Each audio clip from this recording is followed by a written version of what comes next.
Assalamualaikum warahmatullahi wabarakatuh.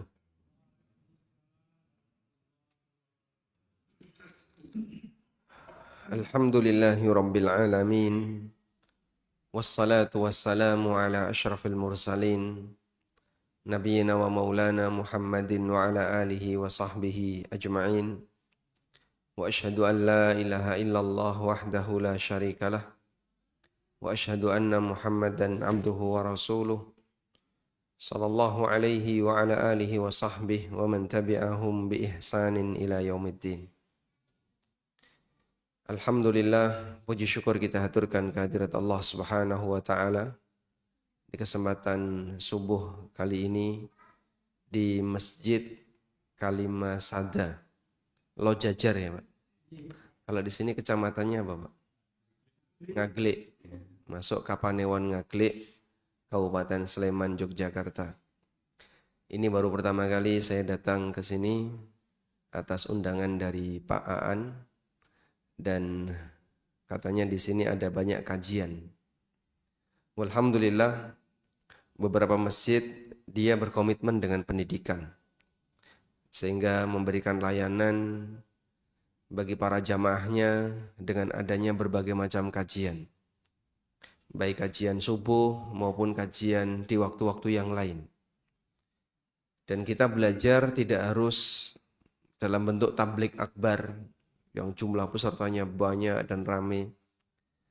Kita perlu belajar rutin, yang pesertanya sedikit nggak masalah, tapi insya Allah semoga ilmu yang disebarkan dalam kajian-kajian rutin itu bisa lebih menancap dalam sanubari kita bersama. Dan di kesempatan kali ini sesuai dengan yang diumumkan dalam pengumuman di poster, kita akan belajar judulnya Menjelang fase terakhir kehidupan dunia. Menjelang fase terakhir kehidupan dunia.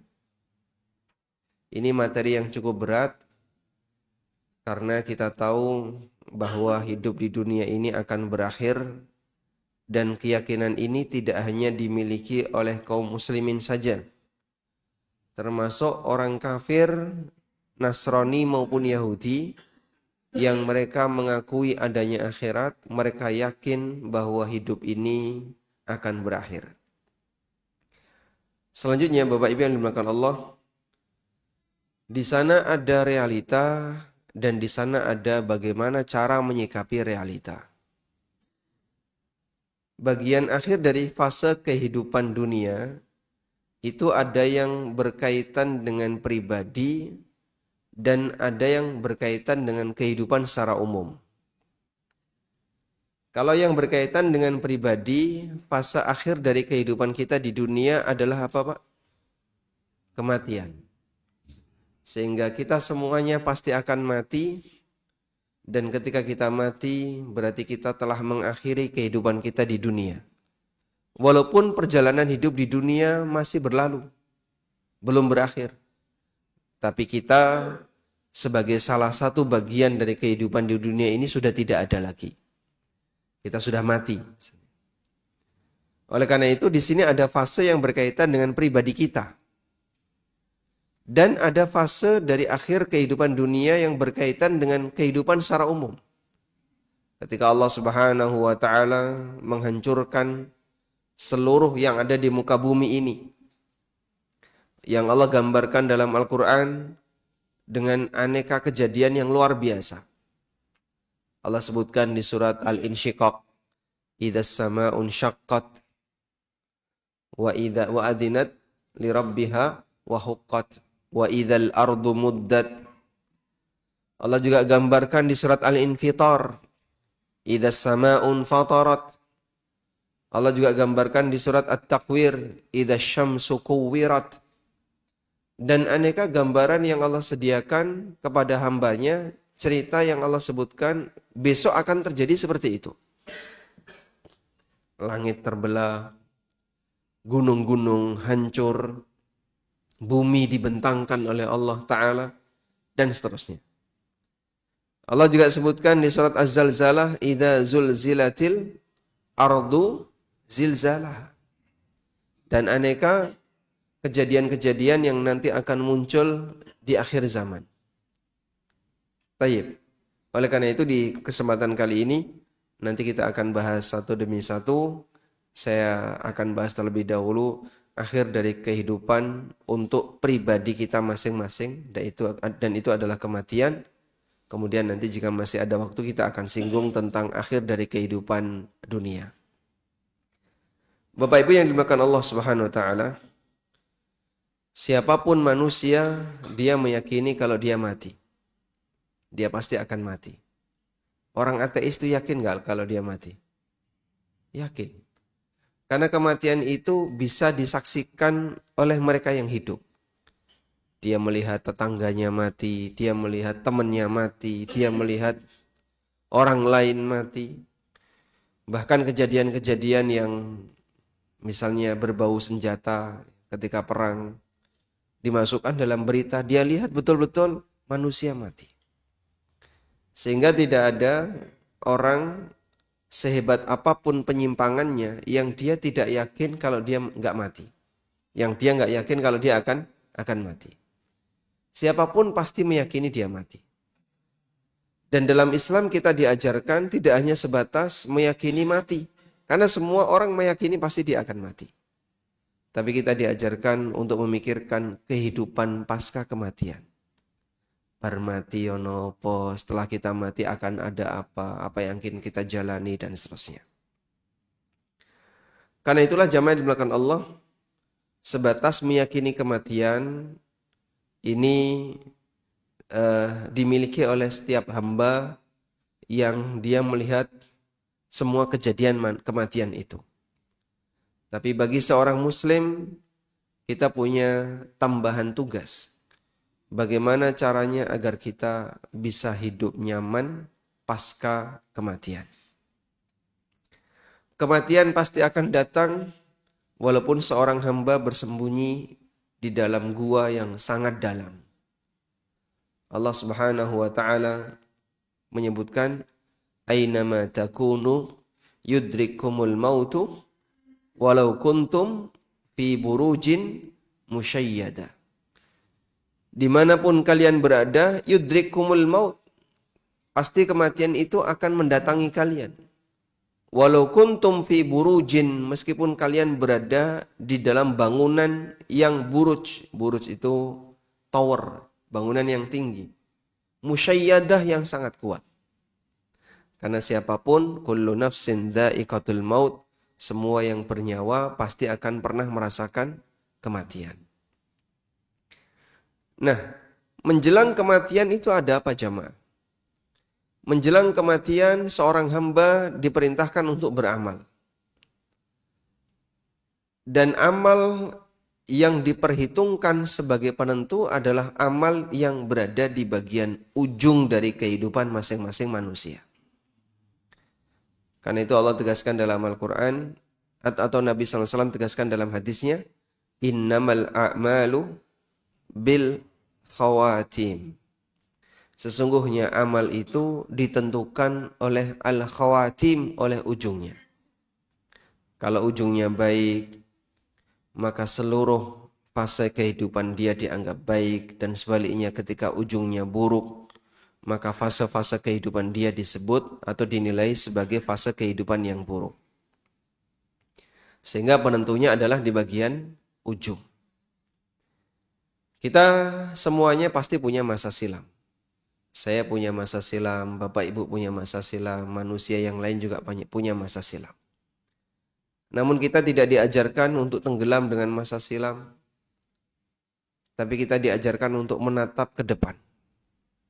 Pikirkan apa yang saat ini sedang kau lakukan, dan selamatkan masa depan kamu sehingga kamu bisa mengakhiri kehidupan ini dalam kondisi baik. Sebab kalau di ujungnya baik, maka semuanya dianggap baik. Dan sebaliknya, kalau ujungnya jelek, semuanya dinilai jelek. Kita dikenalkan dengan istilah husnul khatimah, satunya apa? Su'ul khatimah. Ada orang misalnya rajin ibadah, Pak. Dia rajin ke masjid, dia rajin ini, rajin ini. Tapi ternyata di ujung dari kehidupannya dia maksiat. Di tengah dia maksiat, dia mati. Orang menyebut apa? Su'ul khatimah. Sehingga penilaian yang ada pada orang ini adalah dia ini orang jelek. Walaupun dulunya dia pernah berbuat baik. Demikianlah kondisi hamba yang dia mengalami su'ul khatimah. Waliyadzubillah. Nabi SAW pernah menyebutkan tentang kondisi manusia yang dia rajin dalam melakukan aktivitas, tapi ujungnya berbeda. Rasulullah SAW pernah mengatakan, wa inna ahadakum la ya'malu bi amali ahlil jannah hatta ma yakunu bainahu wa bainaha illa dhira'. Ada sebagian di antara masyarakat yang mereka melakukan amaliyah penduduk surga. Melakukan amaliyah penduduk surga. Sampai jarak antara dia dengan surga itu hanya tinggal 1 hasta. 1 hasta itu jarak dari mulai siku sampai jari tengah. Jaraknya hanya tinggal 1 hasta. Digambarkan oleh Nabi SAW jaraknya hanya tinggal 1 hasta. Menurut keterangan para ulama, maksudnya adalah mendekati ajal. Mendekati ajal. Dia beramal dengan amalan penduduk surga sampai mendekati ajal. Fayasbiku alaihil kitab. Faya'malu bi'amali ahlin nar. Dan dia telah didahului oleh takdir. Lalu dia melakukan amalan sebagaimana amalan penduduk neraka. Fayadkhuluha, di penghujung hidupnya dia melakukan amalan penduduk neraka, lalu dia masuk neraka. Karena dia mengakhiri kehidupannya dengan maksiat. Akhirnya dia dihukum oleh Allah Subhanahu wa taala. Sebaliknya, wa in ahadakum la ya'malu bi amali ahlin nar. Ada sebagian di antara manusia yang mereka rajin melakukan amalan penduduk neraka. Rajin berbuat maksiat. Hatta ma yakunu bainahu wa bainaha illa dhira', sampai jarak antara dia dengan neraka tinggal 1 hasta. Tinggal 40 cm. Maksudnya mendekati kematian. Fayasbiku alaihil kitab, kemudian dia didahului oleh takdir. Faya'malu bi amali ahlil jannah fayadkhuluha, kemudian dia melakukan amalan penduduk surga, lalu dia masuk surga. Allah berikan hidayah di akhir hayatnya, sehingga dia menjadi orang yang mau bertobat dan berbuat taat. Akhirnya di ujung kehidupannya, dia mendapatkan hidayah dari Allah dan dimasukkan oleh Allah ke dalam surga. Dan inilah pelajaran yang diberikan oleh Nabi SAW, bahwa penilaian yang terjadi pada hamba ketika di dunia itu tergantung dari ujungnya. Kalau ujungnya baik, semuanya dinilai baik. Maka perjuangan kita sebagai hamba yang baik sampai kapan, Bapak Ibu? Perjuangan kita untuk jadi hamba yang baik sampai kapan? Sampai usia pensiun, sampai mati. Seorang hamba, dia berjuang untuk menjadi orang baik, berjuang untuk menjadi orang yang taat, berjuang untuk istiqomah di atas kebaikan sampai mati. Allah perintahkan dalam Al-Quran, wa'bud rabbaka hatta ya'tiyakal yakin. Sembahlah Rabbmu sampai datang kepadamu kematian. Wa'bud rabbaka hatta ya'tiyakal yakin. Sembahlah Rabbmu sampai datang kepadamu kematian. Sehingga kita diperintahkan untuk beribadah kepada Allah, ujungnya adalah kematian. Baik. Terutama ketika di sisa-sisa dari kehidupan kita. Sebab sisa itulah yang paling menentukan. Karena kalau orang itu disisa dari umurnya dalam kondisi baik, ada harapan besar semoga dia husnul khatimah. Terus bagaimana Pak caranya kita bisa mengetahui kalau ini merupakan sisa dari kehidupan kita? Coba kita tanya ya. Bapak usia berapa Pak? 73 tahun, Masya Allah. Kurang berapa tahun lagi Pak? Tidak tahu. Nah, kalau ini masnya usia berapa? 44. Kurang berapa hari lagi Mas? Ada nggak Pak teori bahasanya yang lebih tua matinya lebih lama daripada atau yang lebih tua akan mendekati kematian daripada yang muda? Nggak ada. Karena kematian tidak kenal usia. Sehingga nggak ada kuburan khusus umur 60 ke atas, itu nggak ada. Sebab kematian tidak kenal usia. Sehingga kalau kita bicara sisa usia itu apa sih Pak? Ya kehidupan yang saat ini kita jalani. Apa yang saat ini sedang kita jalani itulah hakikat dari sisa usia kita. Maka setiap hamba dia berada di sisa usianya dan apa yang saat ini dia jalani itulah sisa usianya. Nah, namun di sana ada peringatan yang ditekankan bagi mereka yang sudah menginjak lanjut usia. Allah berfirman di surat Fatir ayat 37. Allah Subhanahu wa taala mengatakan, menceritakan tentang bagaimana kondisi penduduk neraka. Wa hum yastarikhuna fiha. Penduduk neraka itu teriak-teriak ketika di neraka. Rabbana akhrijna. Lalu mereka minta kepada Allah, ya Allah keluarkanlah kami dari neraka. Na'mal salihan. Agar kami bisa beramal saleh. Ghairal ladzi kunna na'mal. Yang dulu belum sempat kami kerjakan. Mereka minta untuk dikeluarkan. Agar bisa apa? Beramal saleh. Penduduk neraka kalau dikeluarkan dari neraka, dikembalikan ke dunia, harapannya itu bukan bagi waris, Pak. Harapannya bukan nyari harta, tapi harapannya apa? Agar mereka bisa beramal. Rabbana akhrijna minha. Ya Allah, Rabbana akhrijna, keluarkanlah kami dari neraka. Na'mal salihan ghairal ladzi kunna na'mal. Agar kami bisa beramal soleh yang dulu belum sempat kami kerjakan. Lalu Allah Subhanahu wa taala kasih peringatan. Awalam nu'ammirkum ma yatadzakkaru fihi man tadzakkara wa ja'akumun nadhir. Bukankah kami telah memberikan umur kepadamu dengan masa waktu yang panjang yang seharusnya kamu sudah bisa mengambil peringatan dari situ. Kowe kudune wis ngerti. Wis umur sakmono kok durung ngerti. Itu bahasa lainnya. Bukankah kami telah memberikan umur kepadamu dengan masa usia yang panjang, ma yatadzakkaru bihi man tadzakkara, yang seharusnya kamu bisa mengambil peringatan darinya. Wa ja'akumun nadhir, dan telah datang kepadamu an-nadhir, sang pemberi peringatan. An-nadhir, sang pemberi peringatan. Apa yang dimaksud dengan an-nadhir di sini? Para ulama berbeda pendapat mengenai makna an-nadhir dalam ayat ini.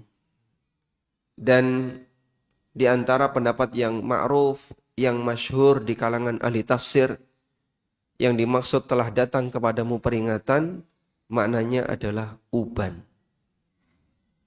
Kowe dhisik kan rambutmu wis putih to. Nggih ya Allah. Kowe dhisik jenggotmu wis putih. Inji. Badanmu sudah lemah, betul. Lah kok sek kaya ngono? Misalnya. Sehingga ada orang yang sudah diberi oleh Allah tanda-tanda dia itu sudah berada di ujung dari kehidupan dunia. Tapi dia belum berubah. Semangatnya untuk nyari harta masih dominan. Orientasi dia untuk mengumpulkan duit masih sangat tinggi. Kemudian interaksi dia dengan orang lain belum ditata dengan rapi. Padahal sudah banyak peringatan yang datang kepadanya.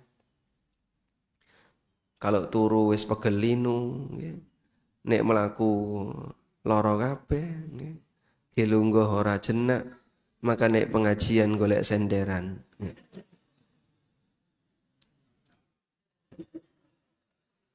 Lek rena nyender kemeng ya Pak. Makanya nyender itu identitas ya. Baik. Nah, peringatan-peringatan itu sudah kita rasakan, Pak. Namanya fisik ya, Pak. Makin lama itu makin sempurna atau makin melemah, Pak? Melemah.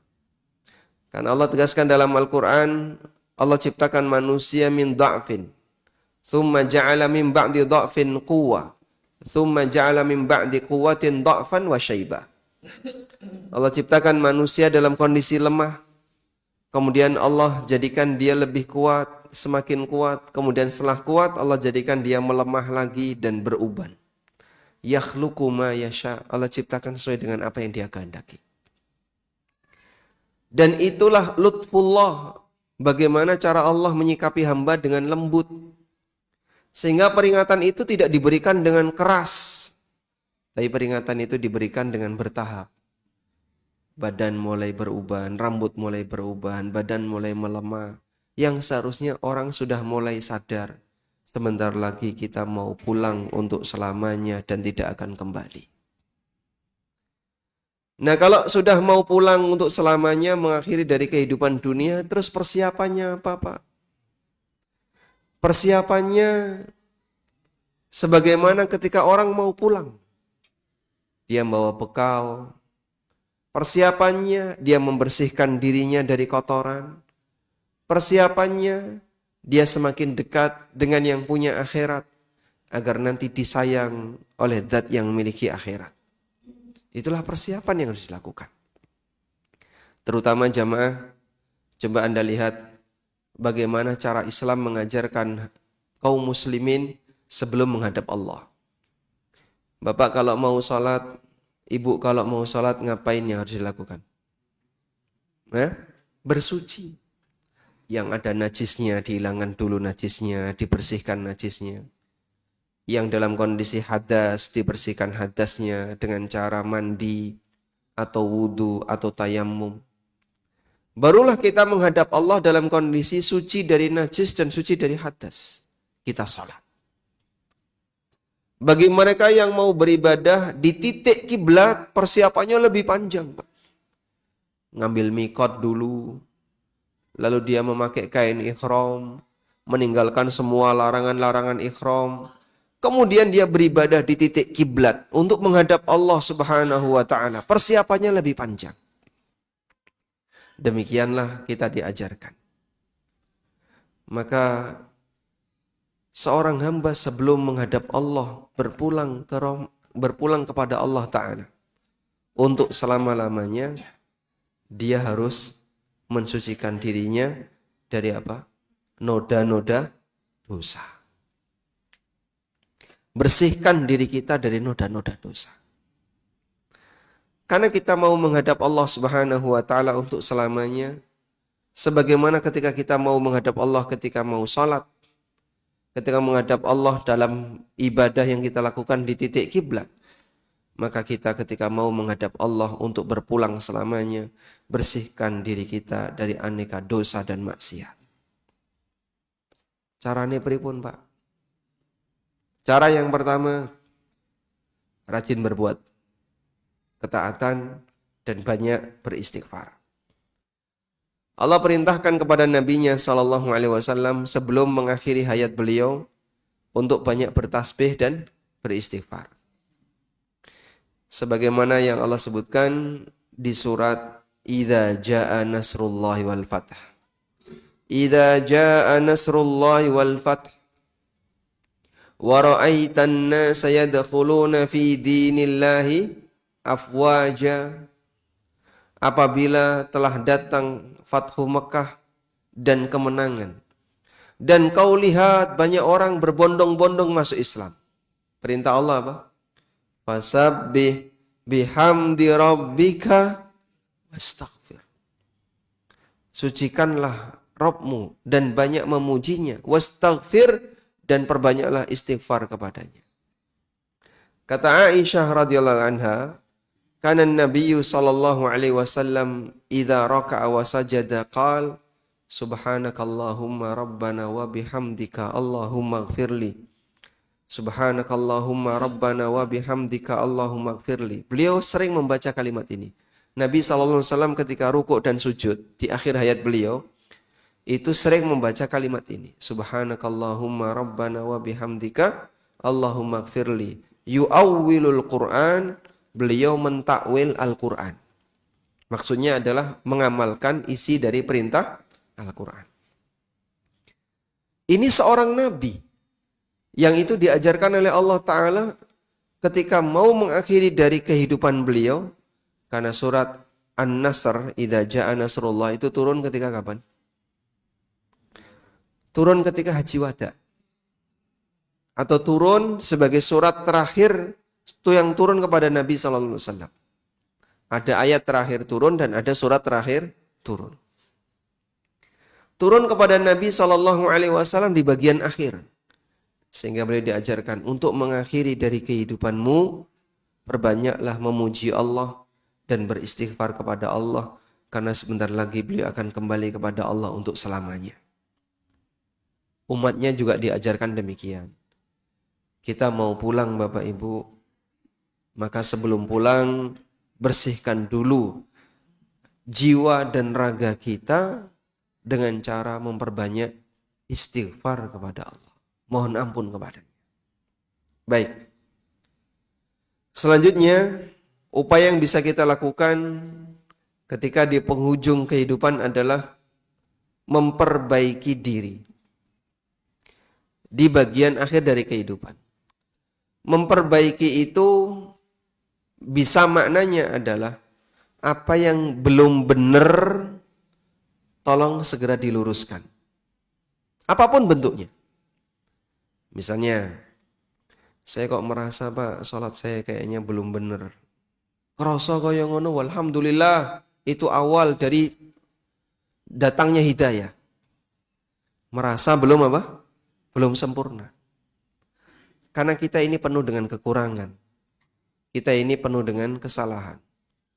Maka kita ketika merasa bahasanya masih banyak yang kurang dari ibadah yang kita lakukan, masih banyak yang kurang dari ketaatan yang kita lakukan, itu awal dari membuka diri untuk menerima hidayah.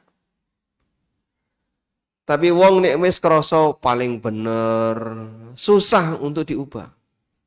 Pak nyuwun sewu Pak, salate Bapak keliru. Kowe kira kok nilai saya, awakmu dudu Tuhan. Nah, misalnya. Kok menilai ibadah saya. Ada banyak orang yang ketika dikoreksi dia nggak mau. Dan ketika diluruskan dia nggak mau. Mohon maaf ya, banyak orang yang ketika sholat di masjid itu masih belum baik. Misalnya tentang bagaimana cara gerakan yang sesuai sunnah Nabi SAW. Tentang bagaimana bacaan-bacaan dzikir yang sesuai sunnah, bagaimana cara khusyuknya, masih banyak yang kurang. Memperbaiki di usia senja artinya merasa bahwa kita masih banyak yang kurang sehingga ada upaya untuk memperbaikinya. Ada seorang ulama tabi'in namanya Fudail bin Iyad. Beliau ini terkenal ya, sezaman dengan Imam Malik. Fudail bin Iyad rahimahullahu ta'ala itu pernah ketemu dengan seseorang yang usianya 60 tahun. 60 tahun Pak ya. Bapak sudah 73 ya, jauh di atasnya. Lalu Fudail bertanya kepada orang ini, "Kamarra 'alaika minas sana?" Bapak usianya berapa? Sitina sanatan. Usia saya 60 tahun. Kemudian Fudail menyampaikan, "Anta tasiru ila rabbika sittina sanatan tushiku an tablugha." Bapak melakukan perjalanan menuju Allah selama 60 tahun, sebentar lagi mau sampai. Nah, kita hidup ini kan hakikatnya melakukan perjalanan menuju Allah. Ada yang sudah melakukan perjalanan selama 70 tahun. Ada yang sudah melakukan perjalanan selama 40 tahun, 50 tahun, 60 tahun. Sesuai dengan usia yang Allah berikan kepadanya. Nah, orang melakukan perjalanan selama puluhan tahun, berarti kan sebentar lagi mau sampai. Kita semuanya sebentar lagi mau sampai. Spontan orang ini langsung sedih dan beliau mengatakan, "Inna lillahi wa inna ilaihi raji'un." Berarti sedilut engkas aku harap mati. Sebentar lagi saya mau mati.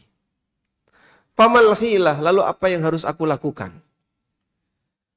Kemudian Fudail mengingatkan, siapa yang yakin kalau dia akan mati, maka dia harus yakin annahu mauqufun baina rabbih. Dia akan berada di hadapan Rabbnya. Wa annahu mas'ulun, dan dia akan ditanya oleh Allah. Falyu'id lil mas'alati jawaban, maka persiapkan jawaban untuk pertanyaan Allah. Orang ini makin gemeteran. Tolong ajarkan kepadaku gimana caranya agar aku bisa selamat ketika aku menghadap Allah. Lalu Fudail rahimahullah menyampaikan sebuah nasihat emas, layak untuk ditulis dengan air mata. Gimana kalimat nasihatnya? Beliau menyampaikan, ahsin fima baqiya yughfar laka ma madha fa innaka in asa'ta fima baqiya ukhitta bima baqiya wa bima madha. Perbaikilah hidupmu di sisa usiamu, maka kau akan diampuni dosa-dosamu di masa silam. Fa innaka in asa'ta fima baqiya, karena kalau kamu belum berubah di sisa usiamu, masih sering berbuat jahat, sering berbuat jelek, masih banyak yang kurang dalam aktivitas ibadahmu, ukhitta bima baqiya wa bima madha, kau akan dihukum oleh Allah dengan dosa-dosamu di masa silam dan dosa-dosamu di sisa usiamu. Sehingga kunci untuk bisa mendapatkan ampunan adalah ketika seorang hamba memperbaiki sisa usianya. Perbaikan bisa kita lakukan dengan cara coba kita menghisap diri kita. Dari waktu yang kita miliki ini untuk organ lisan, Pak. Lisan ini lebih banyak dipakai untuk zikir atau untuk mengucapkan sesuatu yang enggak ada makna. Atau untuk berbuat dosa. Sudah kita ukur. Pak, kayaknya Pak, saya ngomong sehari-hari itu yang isinya zikir cuman sekian menit. Yang isinya baca Quran cuman sekian menit. Lebih banyak ngobrol ngalor ngidul, apalagi kalau sudah urusan politik. Bahas politik, poligami. Bahas poligami, terus poli-poli yang lain. Itu orang kalau sudah bahas seperti itu, rano pucuk, nggak ada ujungnya. Ribut aja isinya, cuman pembahasan yang nggak ada nilai pahalanya. Bahkan mohon maaf, kadang dominan bernilai dosa. Coba bisa dipakai untuk ngukur ya. Misalnya, yang biasanya seneng gerenengan itu yang mana? Kok seneng gerenengan? Seneng gerenengi itu yang mana, Pak? Bapak atau Ibu? Hah? Semua. Sehingga ada sebagian orang yang dia punya hobi gerenengi orang lain. Ngerasani orang lain. Lebih banyak mana sih lisan ini kita pakai untuk ngerasani orang lain dengan kita pakai untuk memuji Allah dan berzikir kepada Allah? Banyak di antara kita yang mengakui kayaknya yang pertama lebih banyak, Pak. Baik, berarti lisan kita lebih sering dosa daripada berbuat taat. Itu baru lisan. Pindahkan sekarang. Naik ke mata. Lebih banyak mana mata ini kita gunakan untuk melihat sesuatu yang berpahala atau melihat sesuatu yang nilainya dosa? Wah, ini tergantung posisi Pak Ustadz. Maka posisi menentukan prestasi. Sehingga kalau mata itu ada di dalam masjid, insya Allah aman, Pak. Karena yang dilihat karpet. Tapi kalau mata sudah berada di mall, mata berada di pasar, mata berada di jalan, dan seterusnya, ini mungkin akan lebih dominan maksiat. Cuman sayangnya, yang lebih disenangi orang tuh tempat-tempat yang kayak apa? Yang kayak tadi. Bosen nih ngomong terus. Nah mau kemana? Jalan-jalan. Sampean iki wis ubanen kok saya ngejak koyo ngene. Bukankah Bapak telah datang peringatan? Bapak saya seneng dolanan ning mall misalnya ya. Yang seharusnya dia sudah mulai harus betah di dalam masjid, sudah mulai harus betah di tempat-tempat ibadah, tapi dia nggak betah di tempat seperti itu. Makanya kadang ada kajian misalnya, bersubuh ngaji, lo milih mulai turu. Ada yang kayak gitu, Pak? Banyak. Kenapa? Dia nggak betah di tempat yang di situ ada pengajian, dia nggak betah di tempat yang dia bisa berzikir. Sehingga koncone kok wis do mulai melu mulai. Coba sekarang mulai dibuat apa ya? Tempat kita bisa merasakan nyaman, mulai diajarkan untuk diri kita masing-masing ya, diganti dari yang sebelumnya cuma senengane nonton TV, nyekrol HP. Nyekrol HP Pak ya? Begini? Sering nggak kayak gitu? Sering. Saya pernah menjenguk orang yang sakit Pak. Sakitnya parah. Beliau stroke, hanya tinggal bisa berada di atas kasur. Kalaupun ke toilet, ya itu harus dipapah oleh 2 orang.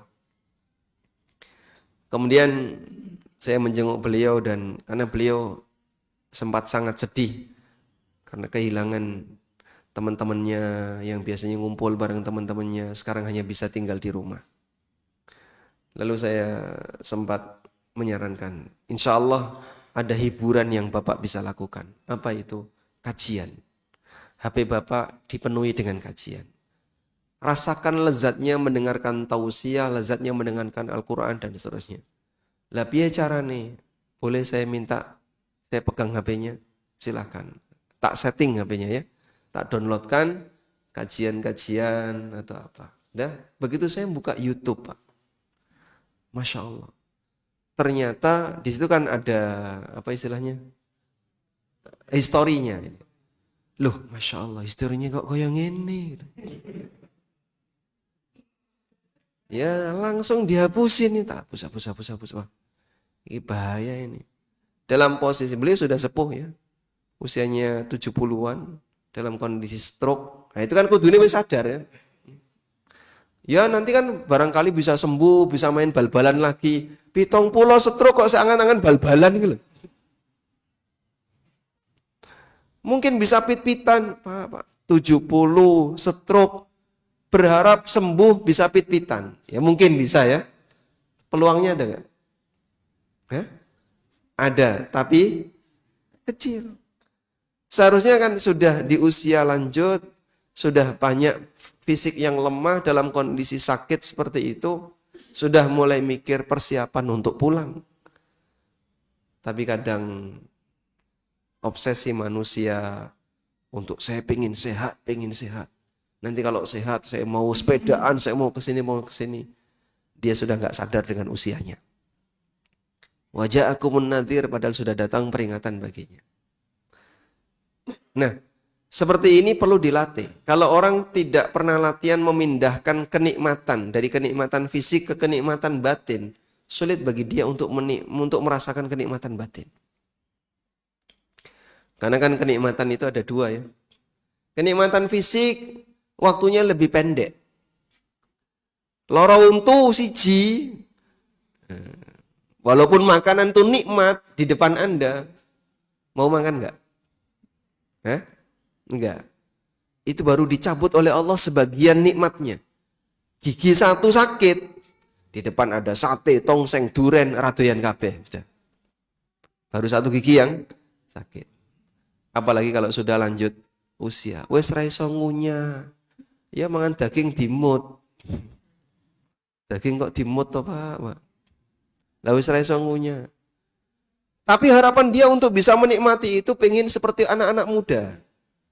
Jadinya sampai ada yang orang tua itu iri. Aku iri Mas kalau sing enom. Lah sampean dhisik tau enom toh, Pak. Tapi dhisik pas enom ra ono kaya ngene, Mas.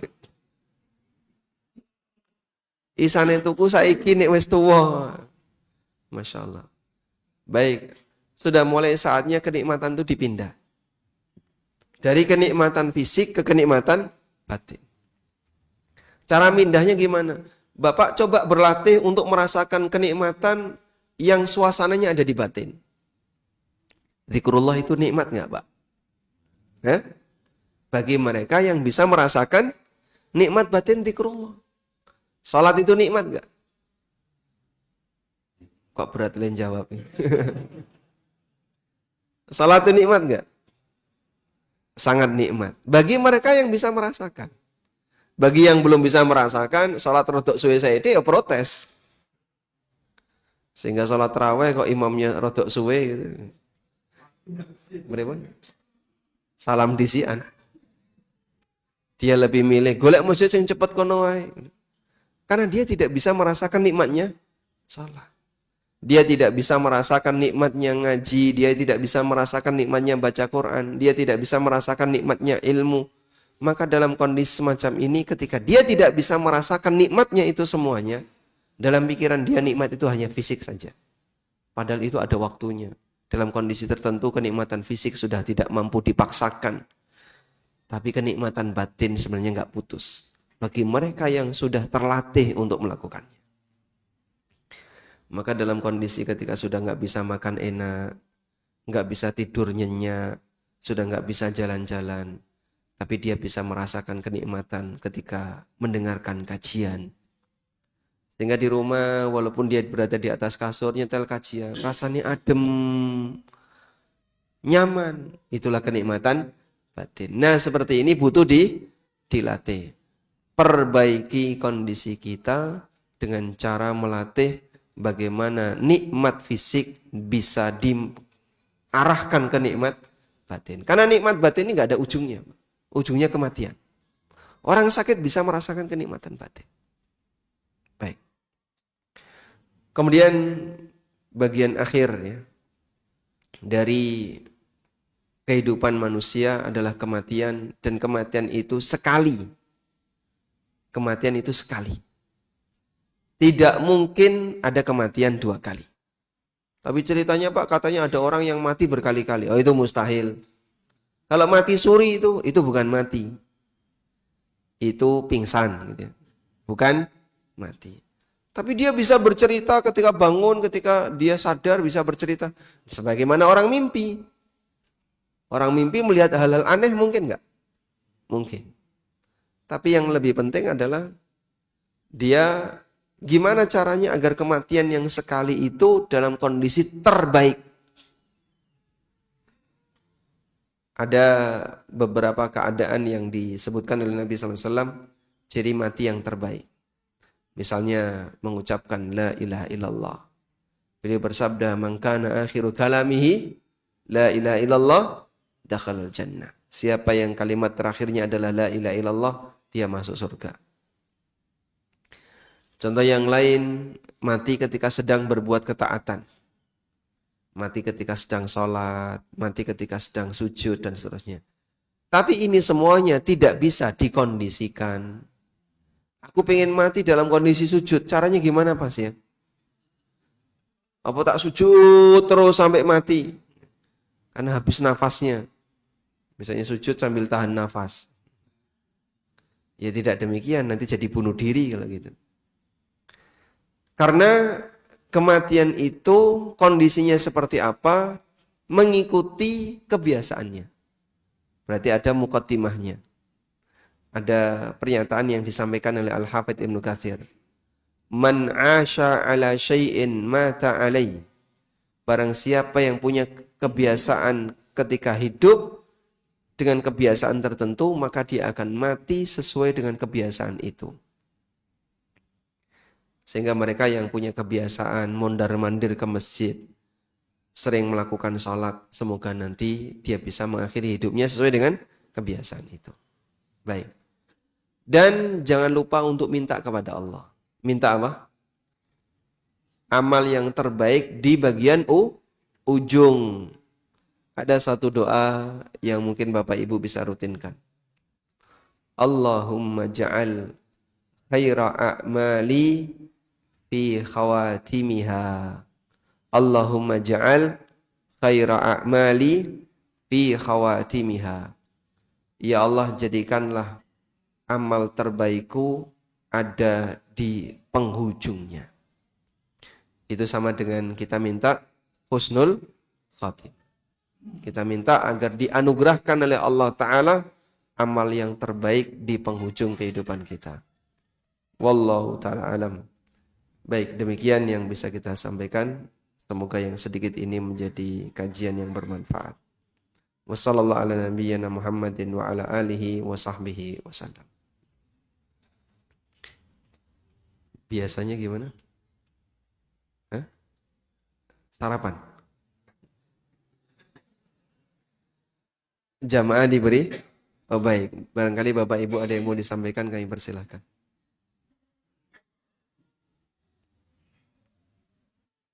Tidak ada? Walhamdulillah.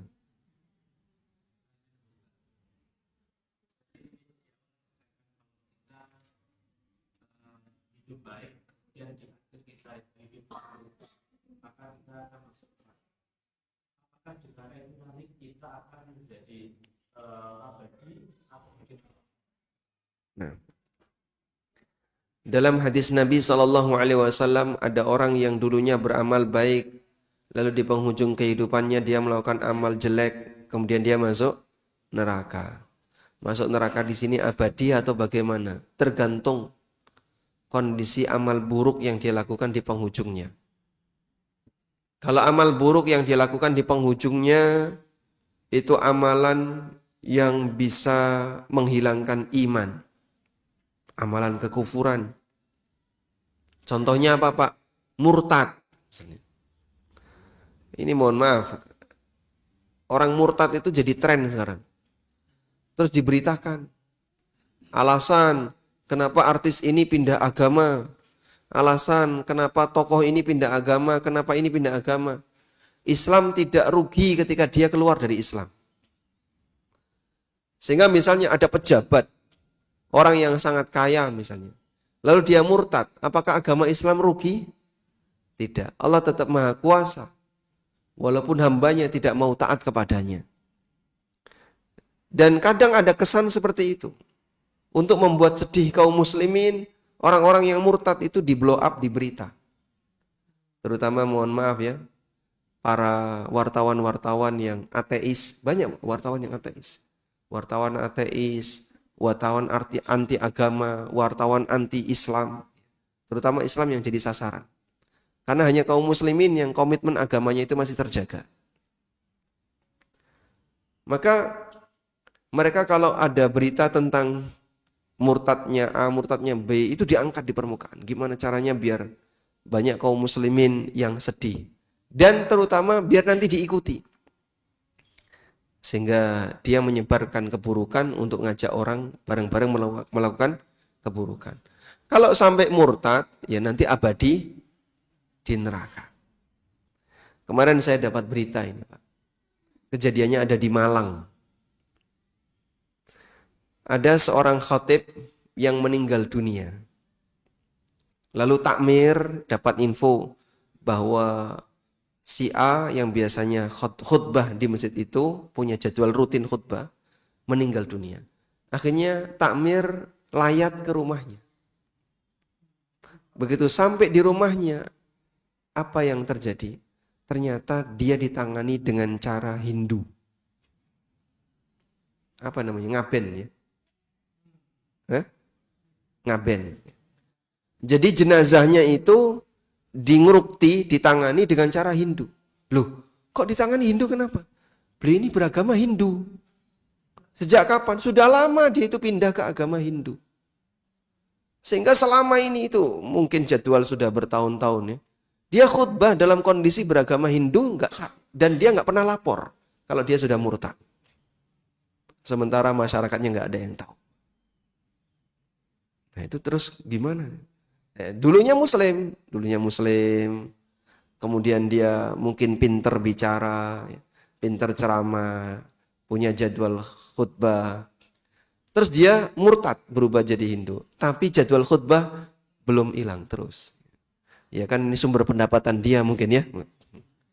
Makanya dia nggak mau putus. Sampai akhirnya dia mati, dilayati oleh takmir, ternyata jenazahnya ditangani dengan cara Hindu. Subhanallah, keajaiban Indonesia.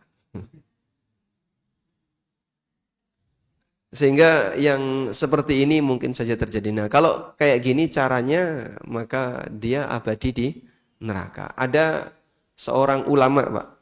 Ulama ini, Pak. Dia nulis buku yang sangat bagus. Buku itu 2 jilid. Saking bagusnya buku ini membantah kelompok Syiah. Saking bagusnya buku ini sampai dikomentari oleh ulama yang lain, laqad ishtara bi kitabihil jannah. orang ini telah membeli surga dengan kitabnya. Namun di akhir hayatnya dia jadi ateis. Dan memperjuangkan ateis, mendakwahkan ateis. Padahal dulunya ahli tauhid, mengarang buku tentang tauhid yang sampai dikomentari dia telah membeli surga dengan kitabnya. Namanya Abdullah Al-Qasimi. Dia salah satu ulama dulu, kemudian murtad dan jadi ateis. Baik, silakan di belakang.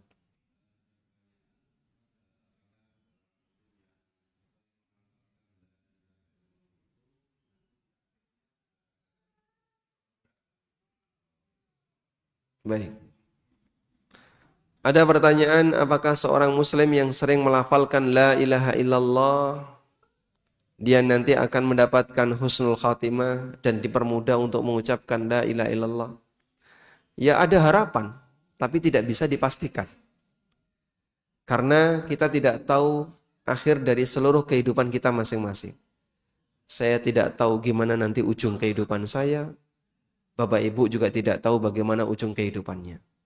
Cuman kita punya harapan semoga dengan ketaatan-ketaatan yang kita lakukan nanti mengantarkan kita untuk dapat husnul khatimah. Dengan semua ketaatan yang ada. Baik bentuknya zikir la ilaha illallah, zikir subhanallah, istighfar, maupun yang lainnya.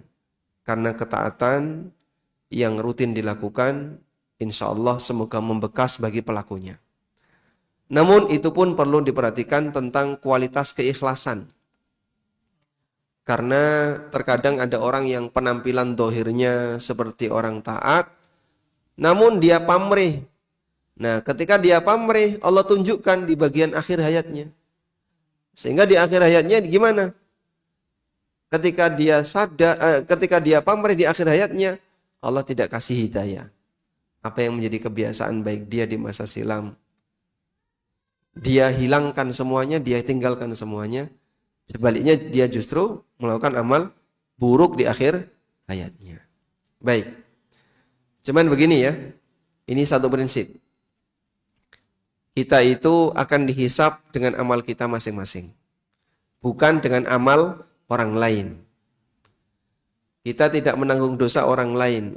Wala taziru waziratun wizra ukhra. Orang tidak menanggung dosa orang lain. Dan orang tidak akan mendapatkan sesuai dengan apa yang kecuali sesuai apa yang dia kerjakan. Wa allaisa lil insani illa ma sa'a. Seseorang tidak akan mendapatkan kecuali apa yang dia kerjakan. Nah, ada sebagian orang yang punya keyakinan kayak gini. Sing penting dadi wong muslim ki ya wis tau syahadat walaupun ping pisan seumur hidup. Nah, sudah? Ra salat, ra poso, ora apa-apa. Yang penting nanti nek mati ditahlilke. Sehingga mati melbu tahlil. Nah, keyakinan seperti ini banyak. Sehingga masyarakat kita jadinya menggantungkan kepada perbuatan orang lain. Engko nek aku mati ya ditahlilke. Terus nek ditahlilke mesti melbu swarga to, Mas. Padahal orangnya nggak pernah sholat. Dan ini banyak sekali Pak. Saya ketemu dengan beberapa orang yang dia nggak pernah sholat. Kalau puasa bawa sepeda ngerokok ke sawah itu kalau ngerokok. Ora poso, terang-terangan ora poso. Tapi dia punya keyakinan, so aku nek mati kan KTP ini Muslim, KTP ini Islam. So aku nek mati ya kok ditahlilke tonggo-tonggo, nek ditahlilke masuk swarga. Ini keyakinan bahaya. Ya sama seperti penganut agama sebelah. Antara yang rajin ke tempat ibadah dan yang enggak rajin, balasannya sama. Dua-duanya masuk surga. Karena sudah ada sang juru selamat yang akan menghapus seluruh dosanya. Apa bedanya antara yang rajin dan yang enggak rajin? Mending enggak rajin. Agama-agama permisif seperti ini berbahaya. Maka dalam Islam kita tidak diajarkan demikian. Jadilah hamba yang rajin untuk berbuat ketaatan dengan ikhlas. Semoga dengan itu akan mengantarkan diri kamu untuk mendapatkan husnul khatimah. Baik dengan rajin baca tahlil, dengan rajin baca tahmid maupun yang lainnya. Wallahu a'lam. Baik, pun cekap nggih. Sekarang jam setengah 6. Baik, demikian yang bisa kita sampaikan. Semoga yang sedikit ini bermanfaat. Wassallallahu ala nabiyyina Muhammadin wa ala alihi wa sahbihi wasallam. Wa akhiru da'wana anil hamdulillahi rabbil alamin. Wassalamualaikum warahmatullahi wabarakatuh.